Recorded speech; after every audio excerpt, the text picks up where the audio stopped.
আসসালামু আলাইকুম। আপনাদেরকে কাঁঠালের বিচি ভর্তা বানিয়ে দেখাবো। আপনারা অনেকেই বিভিন্ন ধরনের কাঁঠালের বিচি ভর্তা খেয়েছেন। আজকে আমার এই রেসিপিটা আপনারা বাসায় ট্রাই করে দেখবেন। এই ভর্তা রেসিপিটা ভীষণ মজা হয়। আমি তো ভর্তা যেদিন বানিয়েছি সেদিন শুধু এই ভর্তা দিয়ে ভাত খেয়েছি। ভর্তা বানানোর জন্য এখানে আমি কাঁঠালের বিচি খোসা ছাড়িয়ে নিয়েছি, আর এখানে শুকনো মরিচ নিয়ে নিয়েছি। কাঁঠালের বিচিগুলি আপনারা যে পরিমাণ খাবেন সেই অনুযায়ী নেবেন, আর মরিচটাও আপনাদের স্বাদ অনুযায়ী আপনারা নেবেন। ঝাল বেশি খেলে মরিচটা একটু একটু বাড়িয়ে দেবেন। এখানে আমি পরিমাণ মতো পানি একটি পাতিলে দিয়ে কাঁঠালের বিচিগুলি দিয়ে 1/2 চামচ লবণ দিয়ে নেড়ে চেড়ে ঢেকে আমি 20 থেকে 25 মিনিটের মতো মাঝারি আছে কাঁঠালের বিচিগুলিকে সিদ্ধ করে নেব। 10 মিনিট পরে আমি ঢাকনা খুলে একটু নেড়ে দিচ্ছি। নেড়ে ঢেকে আরও 15 মিনিটের মতো মাঝারি আছে আমি কাঁঠালের বিচিগুলোকে সিদ্ধ করে নেব। 15 মিনিট পরে ফিরে এলাম, কাঁঠালের বিচিগুলি এর মধ্যে সিদ্ধ হয়ে গেছে। এখন আমি কাঁঠালের বিচিগুলি তুলে নিচ্ছি। তুলে হালকা ঠান্ডা করে খোসা আমি ছাড়িয়ে নিব। উপরে যে লাল খোসাটা সেটা আমি যতটুকু সম্ভব পরিষ্কার করে নিব। দেখুন যতটুকু পেরেছি পরিষ্কার করে নিয়েছি। এখন কাঁঠালের বিচিগুলিকে আমি শিলপাটায় বেটে নিব।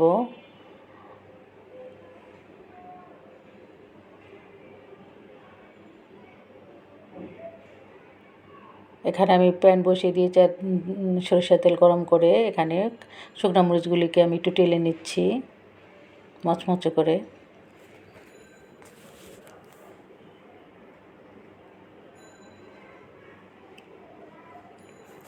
মোটামুটি হালকা পোড়া পোড়া করে আমি শুকনো মরিচগুলিকে ভেজে নেব।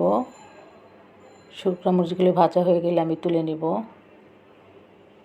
আমার চ্যানেলে যদি আপনারা নতুন হয়ে থাকেন তাহলে প্লিজ আমার চ্যানেলটাকে সাবস্ক্রাইব করে দিবেন।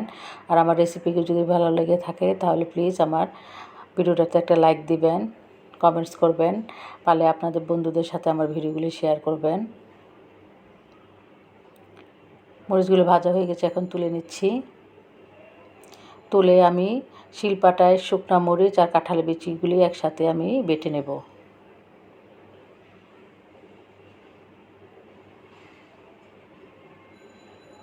কাঁঠালের বিচি আর শুকনো মরিচ একসাথে বেটে নিয়েছি, দেখতে পাচ্ছেন।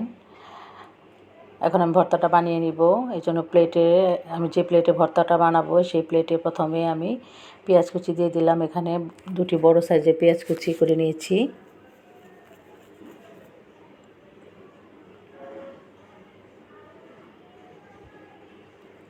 এক চামচের মতো লবণ দিব। লবণটা আপনাদের স্বাদ অনুযায়ী আপনারা দিবেন। আর সরিষার তেল দিচ্ছি এখানে 2 টেবিল চামচের মতো। দিয়ে লবণ, পেঁয়াজ আর সরিষার তেল খুব ভালো করে কচলে কচলে মাখিয়ে নিব।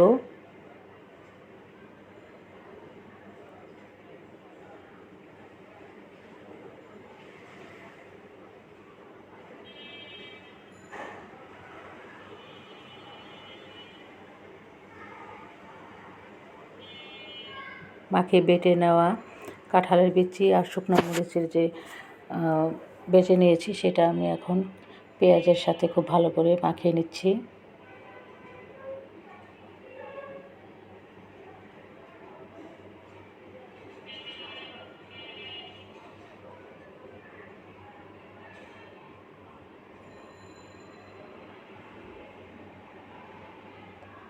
খুব ভালো করে মাখিয়ে নিচ্ছি। এই ভর্তাটা আপনারা যদি বাসায় বানান তাহলে দেখবেন আর অন্য কোনো তরকারি খেতে ইচ্ছা করবে না, শুধু এই ভর্তা দিয়ে ভাত খেতে ভালো লাগবে। তো তৈরি হয়ে গেল কাঁঠালের বিচি ভর্তা। দেখতে পাচ্ছেন, দেখতে কেবল লালচে লালচে হয়েছে, খেতেও ভীষণ মজা হয়েছে। তো আশা করি আমার এই কাঁঠালের বিচি ভর্তা রেসিপিটা আপনাদের অনেক ভালো লেগেছে। অবশ্যই আপনার বাসায় এটা বানিয়ে আমাকে জানাবেন কেমন হয়েছিল।